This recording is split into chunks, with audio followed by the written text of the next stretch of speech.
The old adage is actually true. You can tell the character of a woman by the quality of the homegirls she keeps. Today, I want to share with you three observations about the power of friendship to enrich our personal lives, to deepen and sharpen our politics, and to help us wield our power for good. So, my first job, academic job, was at a large public university in the small town South. And when I arrived on campus, I learned that I was one of only two black women that they had hired in the entire university that year. So when I walked into faculty orientation, I beeline for the only black girl in the room, because that is an age-old survival strategy. I walked up to her, very overeager, and I was like, "Hi, how are you?"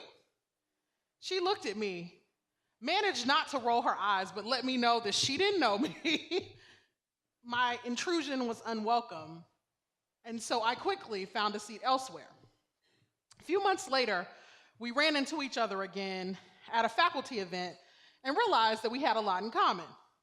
And at that moment, unbeknownst to her, I decided that we were gonna be friends. One, because I'm a great friend to have. And two, because we were two black girls living in an isolated place, and the way I figured it, we needed each other. Or at the very least, I knew that I needed her. So I asked her out to lunch, and I followed up on my invitation. Don't worry, I didn't stalk the girl, because healthy boundaries are the foundation for any good relationship. But we did have that lunch, and I'm happy to report that nearly a decade later, we remain the closest of friends. It turns out that when we met, we had both processed that encounter according to old childhood traumas. I had been bullied as a child, and so I spent a lot of time developing the skill of making good friends. She had been bullied as a child, so she spent her time being very discriminating about who she was going to give her time and energy and attention to. But that day, we both agreed to try. Now, I often wonder why I believe so fervently in the power of friendship, given how hard it was for me as a kid to make friends. And it occurred to me that I actually learned about friendship in a slightly unlikely place. How many of y'all remember those Babysitters Club books from the 1980s and 1990s? I love the Babysitters Club. I got my first Babysitters Club book in the spring of 1989. I fell in love with the characters and really worshiped them throughout my elementary and middle school years. I loved their friendship. I loved the adventures that they got to go on.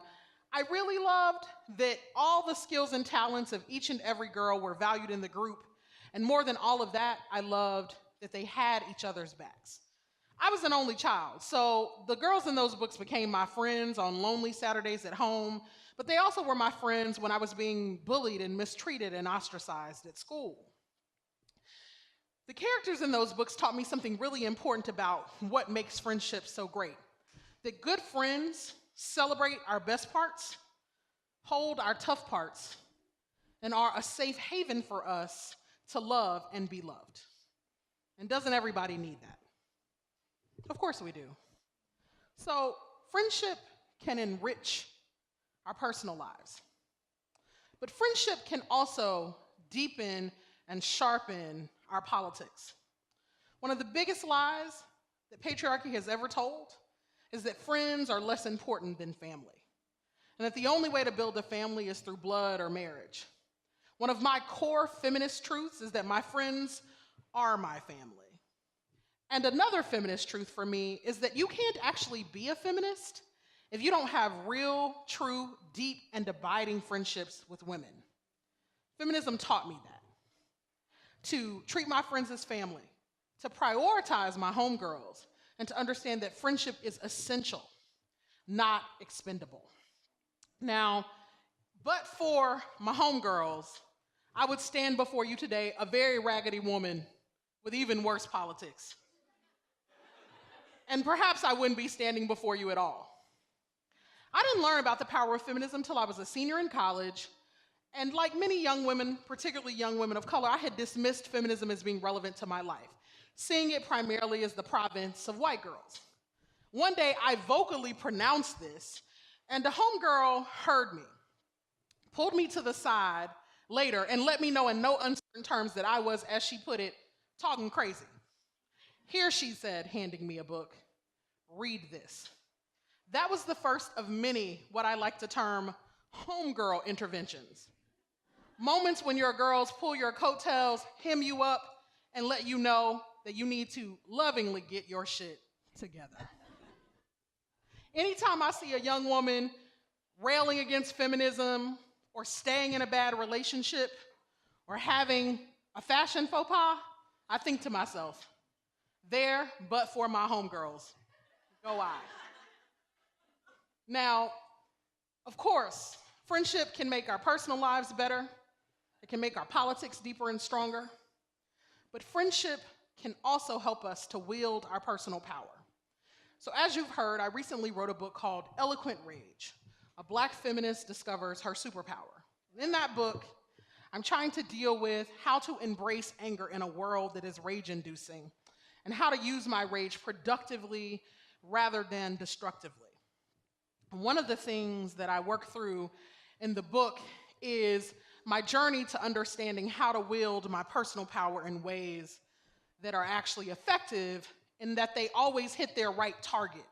Understanding that the proper target of one's rage is rarely ever a human being and is more properly systems of power, like white supremacy and patriarchy and capitalism.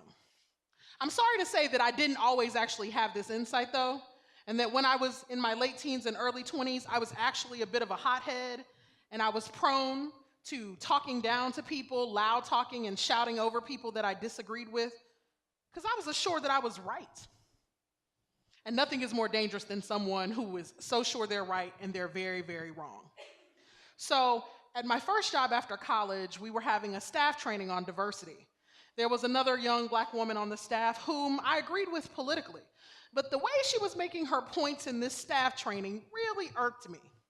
So I thought that the best way to deal with that was to call her out publicly, rather than picking the right moment to call her in later and registering my concern. Needless to say, this did not go well. So after the meeting, I go back to my office. I'm fuming, I'm steaming, I'm pacing, I'm filled with righteous indignation and rage. I just know that I'm right. And then, a few minutes after that, I realized that actually, I have made a fool of myself and I've acted an ass. And I start to cry. So one of my homegirls who also worked there witnesses this, and she listens to me, and she empathizes with me, and then she challenges me. She says, the issue isn't your rightness. Very typically, your assessments of these situations are right. The issue is, do you want to be right? Or do you want to be heard? Her homegirl intervention totally rearranged my entire mode of communication.